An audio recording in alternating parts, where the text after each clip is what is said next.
তোমার চিন্তা কি সেটার উপর নির্ভর করে তোমার জীবন চলবে। এবং এখানে আমাদের এই যে মতিয়ার স্যার ছিলেন, উনি আমার ইউনিভার্সিটির বড় ভাই। আমি ঢাকা ইউনিভার্সিটিতে পড়াশোনা করা, আমি কি বলবো, ঢাকা ইউনিভার্সিটিতে পড়ছি যে কারণে সেটার প্রতি আমার একটা বিশাল গর্ব। ইউনিভার্সিটি বলো, সেটা যে কোনো ইউনিভার্সিটিতে বলো, এটা হচ্ছে একটা অন্য ধরনের জীবন, অন্য ধরনের পরিবেশ, অন্য ধরনের পরিস্থিতি, অবাধ স্বাধীনতা।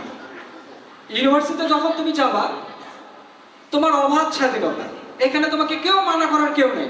তুমি খারাপ করতেছো, তুমি নিজেই খারাপ হয়ে যাচ্ছ, তুমি ভালো হচ্ছে, তুমি নিজেই ভালো হচ্ছ। বাট আমার চোখে দেখা খারাপ খুব কমই হয়, মানুষ বেশিরভাগ ভালোই হয়। আমার যারা বন্ধুরা, আমার বন্ধুদের মধ্যে আমি কলেজে আছি, শিক্ষকতায় আছি, আমার আরো অন্য যারা বন্ধু আছে, আমার ব্যাচমেট, আমার হলের বন্ধু, আমার ডিপার্টমেন্টের বন্ধু, তারা সবাই কিন্তু খুব ভালো জায়গায় আছে। আমরা যেটাকে ভালো জায়গা বলি, ভালো জায়গার আসলে ডেফিনেশন খুব এক একজনের কাছে এক এক রকম।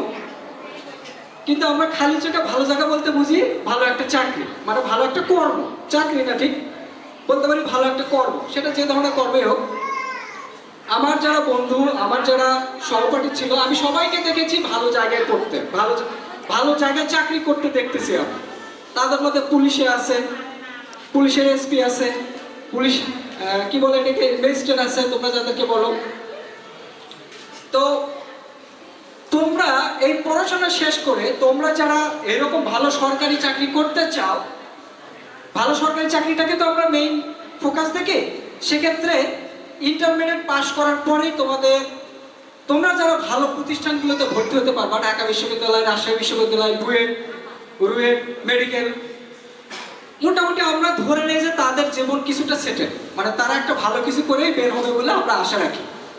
সবাই গন্তব্যে পৌঁছতে পারে না, অনেকে অ্যাক্সিডেন্ট করে, বাট বেশিরভাগ লোকই গন্তব্যে পৌঁছাতে পারে।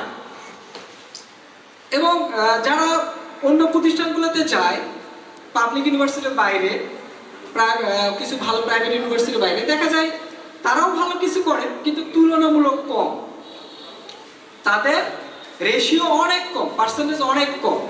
একটা পাবলিক ইউনিভার্সিটির যেরকম যায়, একটা অন্য প্রতিষ্ঠানগুলো কম যায়, রেশিও অনেক কম। আমিও অনার্স কলেজে পড়াই, আমি এটা খুব ভালো বুঝি। আমার ওখানে যে ছাত্রগুলো আসে তাদেরকে আমি পড়াই, আমি জানি, এবং আমি যেখান থেকে পড়ে আসি আমি তাদেরকেও চিনি। তো দুইটার পার্থক্য আমি খুব ভালোভাবে বুঝতে পারি। যাই হোক, বেশি কথা বলবো না, অনেক কথাই বলে ফেলছি অলরেডি। তোমাদের দুই তিনটা কথা বলি জাস্ট। পরীক্ষার হলে এখানে আমাদের অনেক স্যারই বলে গেছে, আমি আবার বলি, আমি নিজেও যেহেতু পরীক্ষার হলে ডিউটি দেই, যে স্যার একটু ভালো করে ডিউটি দেয় সেই স্যারকে আমরা মনে করি সে স্যার সবচেয়ে খারাপ স্যার। ঠিক ঠিক, কথা বলতেছে, নকল করতেছে, এটা দেখতে দিচ্ছে না মানে, এটা করতে দিচ্ছে মানে সে খারাপ স্যার। তোমার জীবনে উন্নতি করতে হলে এই চিন্তা থেকে প্রথমে বের হয়ে আসতে হবে। খুব রিসেন্টলি একটা বলিউডের মুভি খুবই ভাইরাল হয়েছিল, 12th ফেল নামে, তোমরা অনেকে দেখে থাকতে পারো। 12th ফেল, এই মুভিটার মানে কোর পয়েন্টটা কি? একটা ছেলে, সে এই যে তোমাদের ইন্টারমিডিয়েটে ফেল করে এবং সে চিটিং করে, তখন একজন পুলিশ তাকে বলে যে, মানে পুলিশকে যে বলে যে আমি আপনার মতো ওসি হতে চাই, ইন্সপেক্টর হতে চাই, আমাকে কি করতে হবে? সে তখন বলে যে